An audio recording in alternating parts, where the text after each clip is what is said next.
नमस्कार प्यारे साथियों, मैं पंकज कुमार एनसीईआरटी कक्षा 6 की गणित की एक महत्वपूर्ण क्लास आपके बीच लेकर आया हूँ। पहला, नंबर यानी संख्या क्या होता है।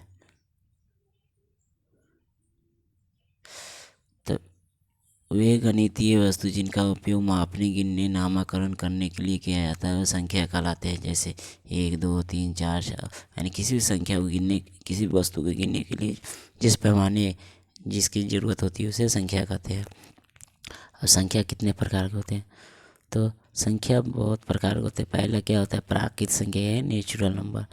प्राकृतिक संख्या या प्राकृतिक संख्या नहीं या नेचुरल नंबर, एक से लेकर अनंत तक की संख्या को प्राकृतिक संख्या या नेचुरल नंबर कहते हैं। जैसे 1 2 3 4 5 ये सब प्राकृतिक संख्या हो गया। दूसरा, पूर्ण संख्या। अगर प्राकृतिक संख्या में अगर शून्य यानी 0 शामिल कर लेते हैं तो वो पूर्ण संख्या होता है। शून्य से लेकर अनंत तक की संख्या पूर्ण संख्या कहलाती है। 1 2 3 4 5 6 7 8 9 10 ये पूर्ण संख्या। पूर्णांक संख्या, ऋणात्मक शून्य अनंत से शून्य तक तथा शून्य से अनंत तक की संख्या पूर्णांक संख्या कहलाती है। जैसे -4 -3 -2 -1 0 1 2 3 4 etc सब क्या पूर्ण संख्या हो गया। अब परिमेय संख्या, वे सभी संख्या जिनको p/q के रूप में लिखा जा सकता है। q ≠ 0 यानी p/q के में लिखा जा सकता है, मगर कंडीशन ये हो सकता है q ≠ 0 यानी q का मान 0 के बराबर नहीं होता है, वो परिमेय संख्या कहलाते हैं के रूप में लिखा जा सकता है, परिमेय संख्या कहलाते हैं। जैसे 4/1 5/2 5/6 etc ये परिमेय संख्या हो गया। दूसरा, अपरिमेय संख्या, वे सभी संख्या जिन्हें p/q रूप में नहीं लिखा जा सकता वह अपरिमेय संख्या कहलाते हैं। जैसे √2 अगर नीचे देखा जाए तो 0 है यानी 0 बराबर 0 हो गया, ये अपरिमेय संख्या हो गया, ये परिमेय संख्या नहीं होंगे। फिर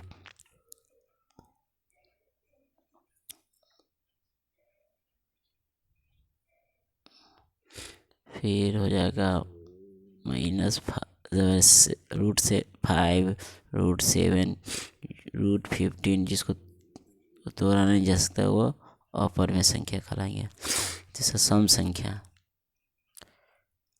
वे सभी प्राकृतिक संख्या जो 2 से पूर्णतः विभाजित हो जाते हैं वो सम संख्या कहलाते हैं। इसकी पहचान के लिए इसके इकाई अंक यानी लास्ट डिजिट 2 4 6 8 और 0 शामिल हो सम संख्या कहलाएंगे।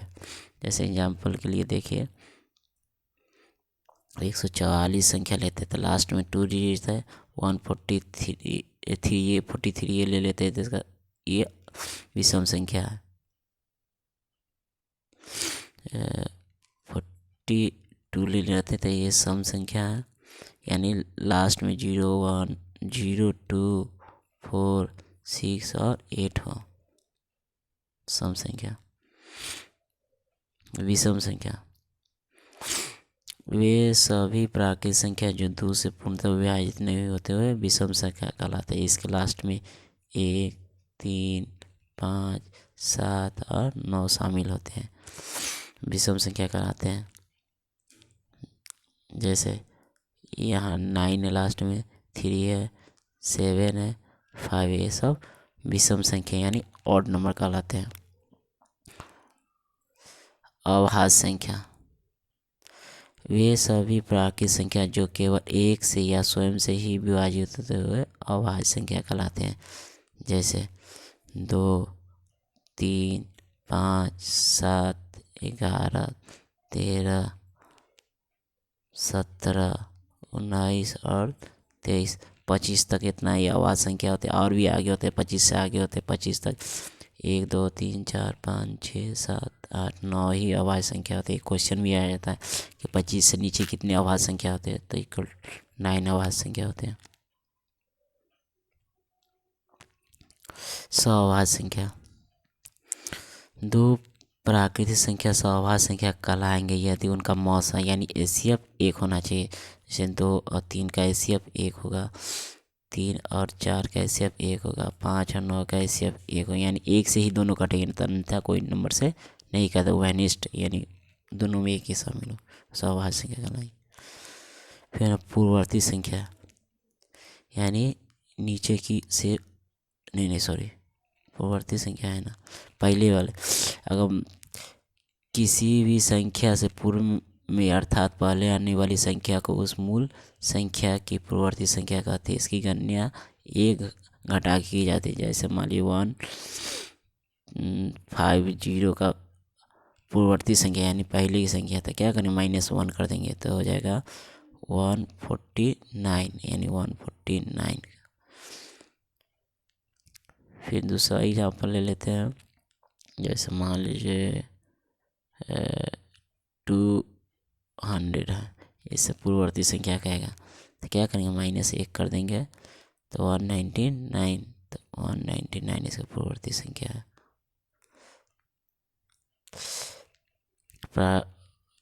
परवर्ती संख्या या सक्सेसर किसी भी संख्या के बाद में आने वाली संख्या उस मूल संख्या की परवर्ती संख्या कहलाती है। इसकी गणना दी गई संख्या में 1 जोड़कर की जा सकती है। जैसे मान लीजिए एग्जाम्पल 100 तो +1, यानी ये वाला संख्या पूछ रहा है तो 101 यानी 101। दूसरा एग्जाम्पल लेते हैं। अगर मान लीजिए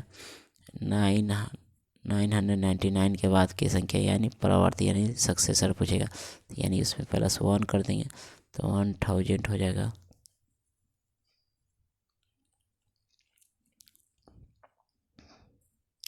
आरोही क्रम। आरोही संख्या के बढ़ते हुए क्रम को आरोही क्रम कहा जाता है। नीचे से ऊपर चढ़ना यानी छोटा से बड़ा की ओर, यानी सबसे छोटा क्या है 5, 8, 10, 12, 18 और 23, ये आरोही संख्या हो गए। अवरोही संख्या यानी ऊपर से नीचे की ओर गिरना माने उतरना। अवरोही क्रम संख्याओं के बढ़ते हुए क्रम को आरोही क्रम कहते हैं।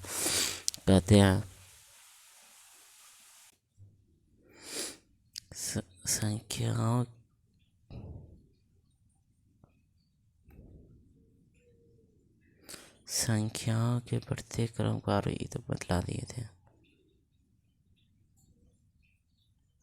संख्याओं के घटते हुए क्रम को अवरोही संख्या कहा जाता है।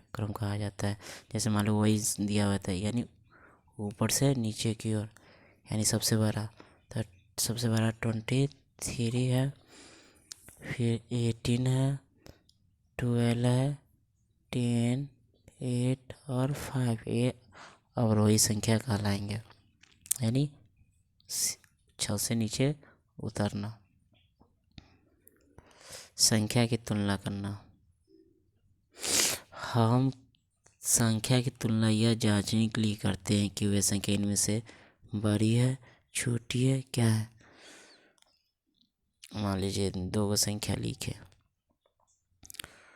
120 और 123, तुलना करेंगे